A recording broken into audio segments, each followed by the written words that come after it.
उम्मीद है सब अच्छे होंगे, बढ़िया होंगे, मस्त होंगे, अपने घरों में अपने अपने कामों में व्यस्त होंगे।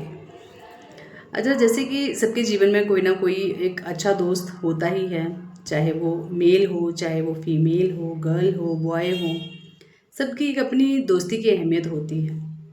जब हम छोटे होते हैं तो कोई दोस्त हमारे साथ अच्छा कर रहा है, बुरा कर रहा है, अगर वो कभी कभार बुरा कर भी देता है तो हम उसको इतना जज नहीं करते हैं। हमें लगता है कि वो ठीक है, उसने कर दिया, इतनी ज़्यादा समझ नहीं होती है। लेकिन वक्त के साथ जैसे जैसे हम बड़े होते जाते हैं हमें दोस्ती का मायना पता चलता है कि दोस्ती के मायने क्या है। ऐसे ही कोई दो दोस्त थे, शायद आपने पहले भी ये कहानी सुनी होगी, लेकिन उसको जैसे कि मेरी समझ में अभी ये कहानी आती है, उस समय भी आती थी, लेकिन उसको कभी अपने जीवन के साथ रिलेट नहीं किया कि ये वास्तव में ऐसा होता है। बट अभी भी मैं अभी उन कहानियों को अपने जीवन के साथ रिलेट करती हूँ। तो क्या था कि जैसे एक राम और श्याम दो दोस्त होते हैं। वो उन्होंने ऐसे वादा किया होता है कि ज़िंदगी के किसी भी पल में अगर हम एक दूसरे के ऊपर कोई भी परेशानी आएगी तो हम एक दूसरे के लिए खड़े रहेंगे, हम हमेशा एक दूसरे का साथ देंगे। ऐसे ही उनकी दोस्ती बहुत पक्की थी, कभी कोई बात आती, कोई कुछ भी उनके ऊपर एक दूसरे के ऊपर समस्या आती तो वो एक दूसरे के लिए हमेशा स्टैंड लेते, हमेशा एक दूसरे का साथ देते। लेकिन अचानक से एक दिन में क्या हुआ कि वो दोनों दोस्त जा रहे थे, जाते जाते वो किसी जंगल में पहुंच गए और वहाँ पे एक भालू आ गया।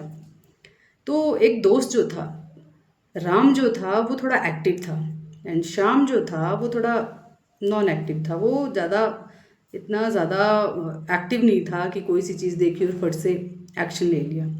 राम ने फट से देखा कि अरे यार ये तो भालू आ रहा है, और वो फट से जाके अपने दोस्त को बिना इन्फॉर्म किए पेड़ पे चढ़ गया। श्याम के पास इतना ज़्यादा टाइम नहीं था, वो पेड़ पे चढ़ना जानता भी नहीं था। वो फटाफट क्या किया, उसको जो उस समय सूझा, वो धरती के ऊपर जाके बिल्कुल अपनी सांस रोक के लेट गया। धीरे धीरे भालू जब आता है तो वो श्याम को सूंघता है। श्याम ने अपनी सांस बंद की होती है और वो जैसे वो जिंदा ही ना हो। राम जो है वो पेड़ पे चढ़ा होता है, वो देख रहा होता है कि ये भालू जो है वो श्याम के कान में क्या बोल रहा है।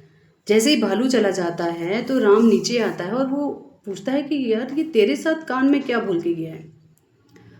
तो श्याम जो है वो उसको बताता है कि मेरे को भालू ने ऐसे कहा है कि ऐसे दोस्तों से ना होना ही बेहतर है।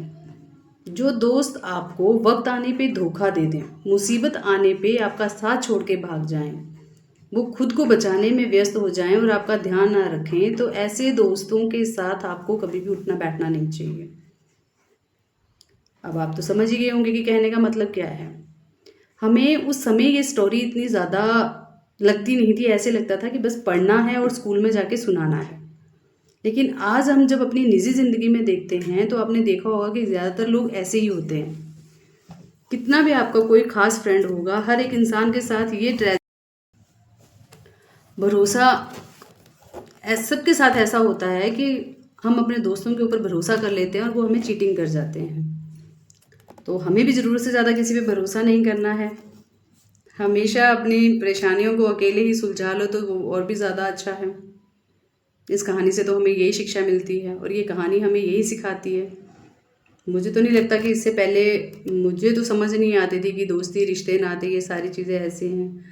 जो भी पढ़ी हुई लिखी पढ़ी जो हमारे अपने टाइम में जो स्कूल में पढ़ी हुई बातें हैं, वो अब जाके समझ आती है कि उस हर एक चीज़ का मतलब होता था।